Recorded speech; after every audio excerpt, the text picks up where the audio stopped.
अगर आप बीसीए कर रहे हो और आपका सेकंड सेमेस्टर है तो ये वीडियो आपके लिए है। आज ये मेरी फर्स्ट वीडियो है तो प्लीज़ इसे सपोर्ट किए करिएगा। और जैसे सेकंड सेमेस्टर मेनली जो है सब यूनिवर्सिटी के लिए है, बट जो इसका मेन सिलेबस है वो एमजीपीआर यूनिवर्सिटी को लेके दिखाया गया है। तो सबसे पहले हम आपको बताते हैं, इसमें हमारे 5 सब्जेक्ट्स होते हैं। कौन कौन से 5 सब्जेक्ट होते हैं सबसे पहले दिखाते हैं आपको। आज हम क्या पढ़ाएंगे, बीसीए सेकंड सेमेस्टर का आपको सिलेबस। कल आपकी वो वीडियो आएगी कि हम किस तरीके से सिलेबस को आगे बढ़ाएंगे, मतलब कौन से दिन कौन सा सब्जेक्ट होता है, टाइम टेबल वो भी आपका धीरे धीरे आ जाएगा। तो चलिए शुरू करते हैं। सबसे पहले हमारा जो है वो है डीबीएमएस। डीबीएमएस को कहते हैं डाटाबेस मैनेजमेंट सिस्टम, ठीक है। अगला है बीओएम, इसे कहते हैं बिजनेस ऑर्गेनाइजेशन एंड मैनेजमेंट।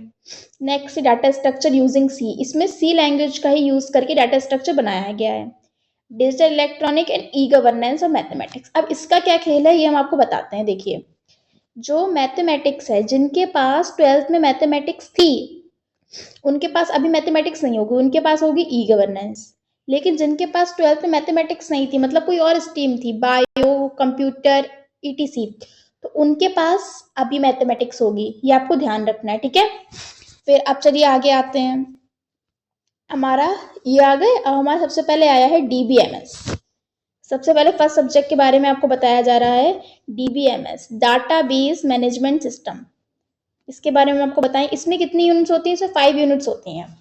कौन कौन सी, मतलब 5 यूनिट्स हाँ आपको मेनली बता दे रहे हैं, वैसे तो बहुत होती हैं, बहुत सारी चीजें होंगी, आपको कल बताएंगे। सबसे पहला है डाटाबेस। डाटाबेस होता है, फिर ईआर मॉडल होता है। डाटाबेस के अंदर ही आप क्या पढ़ेंगे, डाटाबेस के अंदर आप पढ़ेंगे इंट्रोडक्शन डाटाबेस का, रिलेशनल मॉडल, और database user, and user, front end user, ये सब चीजें, ठीक है। फिर ईआर मॉडल के अंदर आप क्या क्या पढ़ेंगे? ईआर मॉडल के आप अंदर पढ़ेंगे एंटिटी टाइप्स है, एंटिटी सेट्स है, एट्रीब्यूट्स है, की है, ईआर डायग्राम्स है, एटसेट्रा, ठीक है।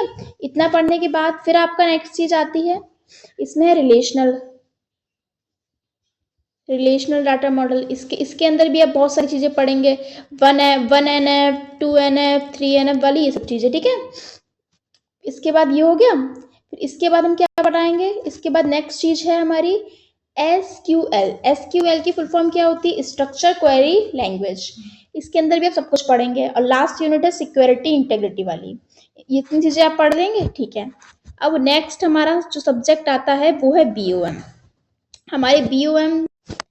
हमारा बीओएम यानी कि बिजनेस ऑर्गेनाइजेशन एंड मैनेजमेंट। इसमें भी आप मैनेजमेंट की जैसी ही चीजें, मतलब बिजनेस वाली ही चीजें पढ़ते हैं, मैनेजमेंट वाली। इसमें हमारी देखिए क्या होगा, इसमें हमारा सबसे पहले है कॉन्सेप्ट बताया जाएगा, मतलब बेसिक कॉन्सेप्ट, बेसिक के बारे में आपको बताया जाएगा। फिर आएगा भाई, इसमें जो हमारी है, इसमें हमारी वही 5 चीजें आएंगी। कौन कौन सी 5 चीजें आएंगी? इसमें हमारी 5 चीजें आने वाली हैं, वही जो हमने पहले पढ़ी थी। प्लानिंग, ऑर्गेनाइजिंग, प्लानिंग हो गया, ऑर्गेनाइजिंग हो गया, और डायरेक्टिंग डायरेक्टिंग हो गया, मोटिवेशन हो गया, एटसेट्रा, ये सब चीजें हमारी आने वाली हैं, ठीक है। अब अगला सब्जेक्ट हम आपको बताते हैं। फिर कल आपको हम दूसरी वीडियो लेके आएंगे जिसमें आपको बताएंगे कि मतलब किस तरीके से हम पढ़ाएंगे, कौन से दिन कौन सब्जेक्ट पढ़ाएंगे, किस तरीके से सिलेबस कवर करेंगे, ठीक है। फिर ये हो गया। अब हमारा क्या आता है, इंट्रोडक्शन। सबसे पहले हमारा ये आएगा इंट्रो में हमारा सी लैंग्वेज का इंट्रोडक्शन होगा।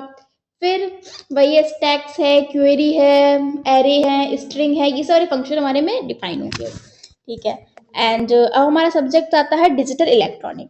Digital electronic just like maths की तरह है, बट जस्ट लाइक मैथ भी नहीं कह सकते, इसमें भी हमारी टोटल 5 यूनिट्स होती हैं। सभी सब्जेक्ट में हमारी 5 यूनिट्स होंगी, इसमें भी हमारी 5 यूनिट होंगी। इसमें हम क्या पढ़ेंगे, सबसे पहले पढ़ेंगे बुलियन अलजेब्रा। ये मोस्ट इंपॉर्टेंट टॉपिक है, इसके बिना हमारी ये कंप्लीट नहीं होगी। बुलियन अलजेब्रा है। फिर फ्लिप फ्लॉप पढ़ेंगे, जे के फ्लिप फ्लॉप होता है, एस फ्लिप फ्लॉप, के फ्लिप फ्लॉप, इन सब के बारे में पढ़ेंगे। फिर काउंटर्स पढ़ेंगे। इतना सब कुछ हम पढ़ने वाले हैं इन चीजों में, ठीक है। तो अब फिर हमारा ई गवर्नेंस है। ई गवर्नेंस भी हमारा इंपॉर्टेंट। ई गवर्नेंस अभी मैंने आपको बताया था ऑप्शनल सब्जेक्ट है। ऑप्शनल मतलब कि मतलब अगर आपके पास उस टाइम था मैथमेटिक्स की, तो आपके पास ई गवर्नेंस होगा। देखिए, ई गवर्नेंस में भी बहुत सारी चीज़ें पढ़ते हैं। इसका जो है, इसमें भी हमारी जो है कितनी यूनिट्स होती हैं, 5 यूनिट्स होती हैं। इसमें ई गवर्नेंस के बारे में पढ़ते हैं, जैसे ई प्रोटोकॉल, हाँ ई प्रोटोकॉल से ई आर सॉरी नहीं, ई प्रोटोकॉल जैसे कि इसमें पढ़ते हैं। इसमें मेन पढ़ेंगे G2C, G2E और G2G। G2G मतलब क्या होता है, G2C माने हैं government to citizen, G2E government to employ, G2G government to government, एक G2B गवर्नमेंट टू बिजनेस। ये सब आप पढ़ते हैं, ठीक है। तो thank you for watching career with BCA। आप पढ़िए, आपको इसमें बहुत अच्छा लगेगा। मेरी फर्स्ट वीडियो कल जो है, कल टुमारो आपकी वीडियो आ जाएगी, जहाँ मैं आपको बताऊंगी किस तरीके से सिलेबस कवर करना है। मैं सारे सिलेबस कवर करूंगी सेकेंड सेमेस्टर। और मेनली आप बता दूं, मैंने इसका अभी भी बताया है और बता रही हूँ, इसका जो मेनली फोकस होगा, मेन फोकस है वो होगा MJPRU यूनिवर्सिटी पे। जितने बच्चे MJPRU यूनिवर्सिटी के लिए हैं उनका ये बहुत ज़रूरी है, वो आप कर सकते हैं इसमें।